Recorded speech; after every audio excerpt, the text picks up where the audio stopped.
Creía que mi vida era estable, hasta que recibí un mensaje que la destruyó en 3 segundos. Nunca olvidaré aquel jueves de octubre, un día cualquiera, o al menos eso pensaba. A mis 38 años, mi rutina era un reloj suizo, despertador a las 6, café recién hecho, ducha rápida y el mismo trayecto hacia la gran superficie donde llevaba 12 años trabajando como dependiente. No tenía lujos, no tenía grandes ambiciones, tenía mi vida, y para mí era suficiente. Mi casa de 2 pisos, con su jardín delantero perfectamente podado. Era lo más valioso que poseía. Un lugar lleno de recuerdos, de risas antiguas, de mis padres, que se habían ido 3 años atrás en un accidente. Esa casa era lo único que me hacía sentir que aún pertenecía a algo. Y estaba Lucía, mi esposa, 34 años, directora de marketing en una empresa tecnológica, ambiciosa, brillante, siempre mirando hacia arriba. Nos conocimos 8 años antes, casi por accidente, cuando yo estaba entregando suministros en el departamento donde ella trabajaba. El flechazo fue tan rápido que, en un año, ya éramos marido y mujer. Ella siempre habló de su carrera como quien habla de un sueño que arde en la sangre. Yo lo admiraba. Cuando surgía el tema de los hijos, lo dejaba en sus manos. Tiempo habrá, pensaba, ya llegará. Pero aquel jueves, aquel maldito jueves, llegué a casa a las 7 como cada día. Oscuro, silencio, ni rastro de ella. Lucía solía volver sobre las 6:30. Un poco más tarde si tenía reuniones. Nada alarmante. Le llamé. Buzón de voz. Intenté otra vez, igual. Una sensación extraña, pequeña, casi imperceptible. Empezó a escarbar en mi pecho. ¿Y sí? No tenía sentido. A las 9 de la noche, esa inquietud se había convertido en ansiedad. Llamé a su empresa. Nada. Le escribí por mensaje, por la aplicación, incluso un correo. Silencio. Un silencio espeso, casi ofensivo. Pensé en llamar a la policía. ¿Pero qué iba a decir? Mi mujer no responde y creo que... No, sonaría ridículo. Lucía era independiente, responsable, capaz. Pasé la noche en el sofá del salón, sin pegar ojo, mirando el móvil cada 5 minutos. Cada coche que pasaba por la calle me levantaba de un salto, imaginando que era ella. No era ella. Nunca era ella. Y entonces, amaneció el viernes, yo estaba destrozado, cansado, confundido, y con un miedo que no sabía nombrar. A las 8:15 el móvil vibró, un mensaje de Lucía. Lo abrí con las manos temblando, deseando leer algo que me tranquilizara, algo que explicara ese infierno. Pero no. Lo que leí me borró la respiración. No voy a volver. Quiero el divorcio. No he sido feliz durante mucho tiempo. Me quedé mirando la pantalla como si las palabras fueran un idioma desconocido. Las leí 3 veces, luego 2 más. No tenían sentido. Nada de eso encajaba con mi vida, con nuestra vida. ¿Infeliz? Durante mucho tiempo. ¿Cómo? ¿Cuándo? ¿Por qué? No discutíamos. No había silencios tensos. No había señales. Mi rutina era sencilla, sí. Pero pensé que eso nos daba estabilidad, no aburrimiento. Intenté llamarla. Bloqueado. Le escribí. No entregado. Cortó todo contacto en cuestión de segundos. Ese fin de semana lo pasé enterrado en la cama, incapaz de hacer otra cosa que no fuera a existir. Llamé al trabajo. Fingí estar enfermo. La casa, que siempre había sido mi refugio, ahora era un mausoleo. Cada habitación era una herida. La cocina donde preparaba café los domingos, el salón donde veíamos películas, el dormitorio donde despertábamos juntos. Revisé mentalmente nuestras últimas conversaciones. Intenté encontrar grietas, señales, algo. Pero no había nada, absolutamente nada. El lunes volví al trabajo, porque quedarme en casa era peor. Durante el almuerzo hablé con Jorge, un compañero mayor que había sufrido un divorcio brutal años atrás.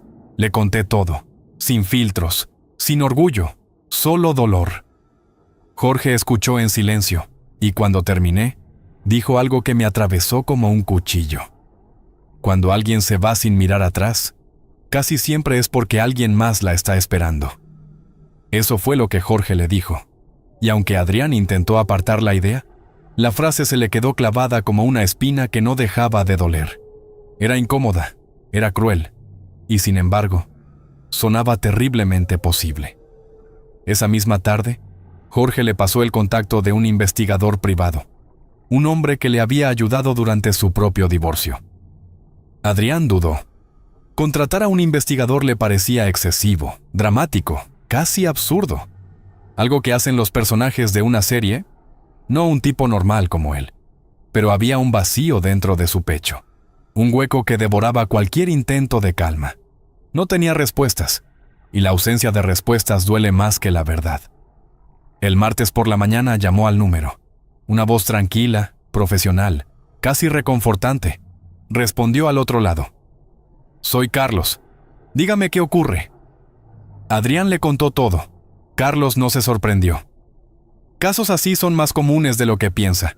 Normalmente obtenemos resultados en una semana, quizá 10 días. Y con esa frase, la puerta se abrió. Adrián lo contrató sin pensarlo más. Le dio nombres, direcciones, matrículas, horarios, todo lo que podía ayudar. Carlos le prometió discreción absoluta. Los días siguientes fueron un castigo lento, despiadado. Adrián funcionaba en automático. Despertarse, trabajar, volver a casa, intentar comer algo, fracasar en el intento y terminar acostado en el sofá o en la habitación de invitados. El dormitorio principal le resultaba insoportable. Parecía un tibio con la presencia de Lucía. Una presencia que ahora sabía falsa. La casa que le dejaban sus padres, antes un refugio seguro, parecía ahora un mausoleo para un matrimonio que nunca existió. Exactamente 10 días después, un jueves por la tarde, recibió la llamada. «¿Tengo el informe? Necesito reunirme con usted en persona». Quedaron en una cafetería tranquila, a 2 calles de la tienda. Adrián llegó con el estómago revuelto. Carlos ya estaba allí, sentado en una mesa de esquina, un sobre marrón descansando frente a él. No hubo saludos innecesarios. El investigador empujó el sobre por la mesa. «Será mejor que se siente antes de abrirlo», dijo con una calma que ocultaba cierta compasión profesional. Adrián se sentó. Sus dedos parecían de otra persona mientras rompía el cierre del sobre. Fotos, fechas, horarios. Un informe clínico, meticuloso, imposible de malinterpretar. Las primeras imágenes mostraban a Lucía entrando en un restaurante elegante del centro. A su lado, un hombre de mediana edad, atractivo, impecable, con el pelo canoso perfectamente arreglado. Él le tocaba la espalda con familiaridad. Ella sonreía con una intimidad que Adrián no recordaba haber visto jamás dirigida hacia él. Pasó a la siguiente foto. Lucía y ese mismo hombre saliendo de un hotel. Otra. Los dos en un coche, con sus caras demasiado cerca como para ser profesionales.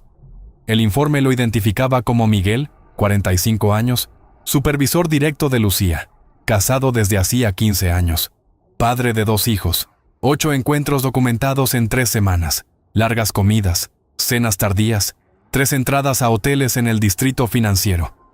Adrián sintió que el aire de la cafetería se volvía irrespirable. No era solo dolor, no era solo rabia, era la confirmación de que su vida entera había sido un espejismo. Carlos esperó. Le dio silencio, el único consuelo posible en ese momento. Pero luego habló. «Hay más», dijo mientras colocaba otra pila de documentos sobre la mesa. «Mensajes recuperados de la copia de seguridad del teléfono de la empresa.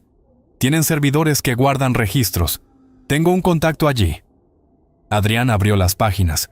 Mensajes largos, mensajes íntimos, mensajes que parecían puñaladas, planes de futuro, promesas de amor, conversaciones sobre cómo y cuándo dejarían a sus cónyuges.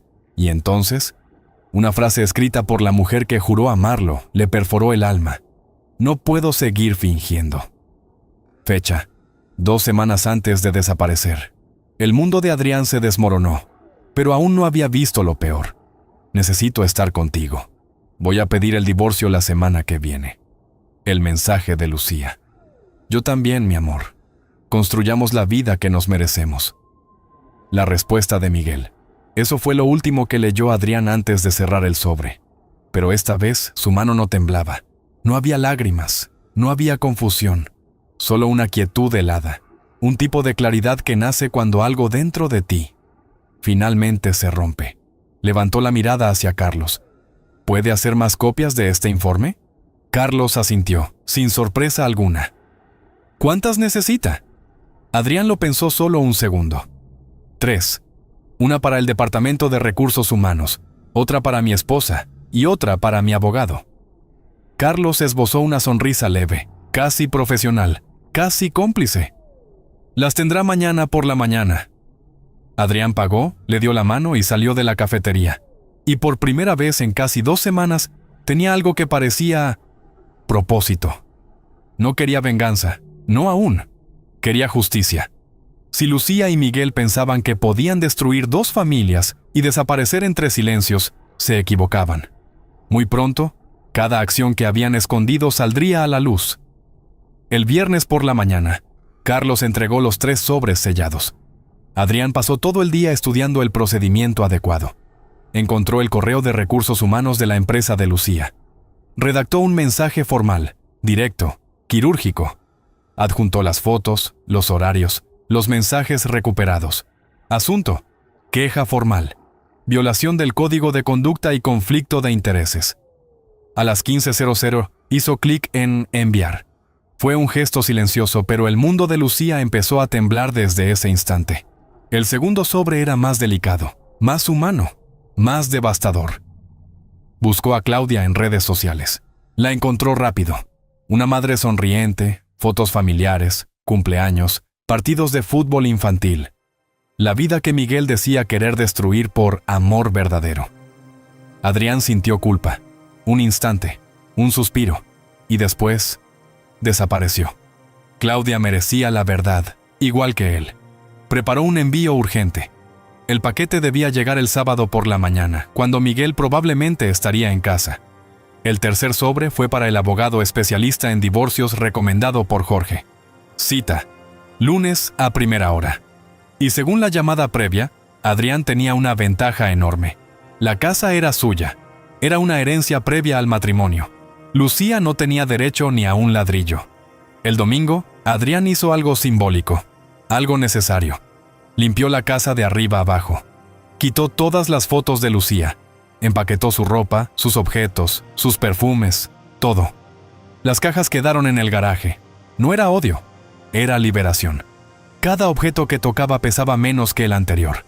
Y esa noche, por primera vez desde el desastre, durmió en el dormitorio principal. La cama le pareció inmensa, pero no vacía, libre. El lunes por la mañana, el mundo que Lucía y Miguel habían construido en secreto comenzó a desmoronarse con ruido. A las 9:00, Lucía fue llamada a una reunión con recursos humanos. A las 10:00, Miguel recibió la misma notificación. Ambos fueron suspendidos mientras se llevaba a cabo una auditoría interna. Relaciones entre supervisores y subordinados directos eran una bomba legal. Acoso, favoritismo, negligencia ética. La empresa no iba a arriesgarse. Mientras tanto, en la casa de los Castellano, el sábado había sido un infierno. Claudia recibió el sobre. Lo abrió. Y según supo Adrián después por conocidos comunes, la confrontación fue inmediata. Gritos, golpes de puertas, niños llorando en el piso de arriba. Miguel intentando justificar lo injustificable. Claudia recordándole cada sacrificio, cada renuncia, cada año invertido en una familia que él acababa de dinamitar por una aventura. Lo echó de casa ese mismo día. Y el lunes ya tenía un abogado. La investigación interna duró 4 días. El viernes, la empresa tomó su decisión final. Lucía, despedida. Miguel, despedido. Motivo oficial: violación de la ética corporativa, conflicto de intereses y conducta incompatible con los valores de la empresa. 2 carreras destruidas, 2 máscaras arrancadas. Y Adrián empezaba por fin a recuperar su vida. Lucía no solo perdió su trabajo, perdió cualquier posibilidad de una recomendación, de una indemnización, de reconstruir su carrera. Ese viernes por la noche intentó llamar a Adrián. Llamó una vez, luego otra. Después envió mensajes largos, desesperados, escritos entre lágrimas. Adrián no contestó. Bloqueó su número sin dudar. A partir de ese momento, decidió, todo pasaría por abogados. Nada más. El sábado por la mañana, Lucía apareció en la casa. Golpeó la puerta. Llamó su nombre. Adrián no abrió. Solo se acercó a la ventana del garaje, señaló las cajas con sus cosas y volvió a entrar sin dirigirle una palabra. Lucía se quedó allí, en silencio, entendiendo por primera vez que su vida no solo estaba cayéndose, estaba ya en ruinas. Pero lo peor aún no había llegado. El lunes fue a encontrarse con Miguel, una cafetería discreta, lejos de miradas. Lucía llegó con ojeras, la ropa arrugada, los ojos hinchados. Buscaba apoyo, buscaba ese futuro del que habían hablado en sus mensajes, esa vida que merecían juntos. Miguel la recibió con una expresión que no reconocía. Estaba furioso, realmente furioso. Había perdido su carrera de 20 años, un sueldo enorme, el respeto de sus hijos y su matrimonio. Claudia exigía la casa, una pensión elevada y la custodia total. Sus abogados le habían dejado claro: el divorcio lo destruiría económicamente, y para él, la culpable estaba sentada justo enfrente. «Tú has destruido mi vida», escupió Miguel sin suavizar nada. «¿Lo entiendes? Tenía una familia, estabilidad, y ahora no tengo nada por tu culpa». Lucía intentó defenderse, hablarle de sus promesas, de sus planes juntos. Miguel levantó la mano y la cortó en seco. ¿Promesas? Eso eran fantasías, ¿no lo ves? Nunca iba a dejar a mi verdadera familia. Esto solo era diversión, una distracción. Eres tú quien lo llevó demasiado lejos. Las palabras fueron como golpes, uno detrás de otro. Lucía sintió como toda su realidad se desmontaba frente a ella. Había arriesgado su matrimonio, su reputación, su carrera, por un hombre que ahora le decía que solo había sido un pasatiempo. Miguel se levantó. «No vuelvas a contactarme. No quiero volver a verte. Ha sido el mayor error de mi vida». Y se marchó sin mirar atrás. Lucía se quedó allí, paralizada en esa mesa, durante más de una hora. Cuando por fin se levantó, no tenía a dónde ir. Vivía temporalmente con una amiga, sin trabajo, sin ahorros. Se había gastado siempre todo su sueldo en ropa y lujos. Sin Miguel, sin nadie. La realidad le cayó encima como un golpe seco. En su desesperación, hizo un último intento. Volvió a aparecer frente a la casa de Adrián. Gritó su nombre. Suplicó que hablara con ella, que lo arreglaran, que la dejara entrar. Adrián llamó a la policía. 10 minutos más tarde, 2 agentes la acompañaban educadamente fuera de la propiedad. Le advirtieron que, si volvía, sería denunciada por intrusión. Fue el final. Pero Lucía aún no quería aceptarlo. Al día siguiente, le envió a Adrián un correo electrónico a través de su abogado. Era largo, desordenado, lleno de excusas. Admitía su error. Decía que estaba confundida, que aún lo amaba, que merecían una segunda oportunidad. Adrián lo leyó una sola vez y le pidió a su abogado que respondiera con 3 palabras: oferta rechazada, continuar. El proceso de divorcio fue rápido. Con todas las pruebas de adulterio y la casa siendo una herencia prematrimonial, la balanza estaba completamente del lado de Adrián. Lucía intentó reclamar una compensación económica, argumentando que había contribuido al mantenimiento del hogar. El juez fue tajante. Sus aportaciones eran insignificantes comparadas con el valor de la propiedad heredada, y el adulterio probado no dejaba margen para disputas. 3 meses después, el divorcio era oficial. Lucía solo recibió sus pertenencias personales y una pequeña porción equivalente a la mitad de una cuenta conjunta.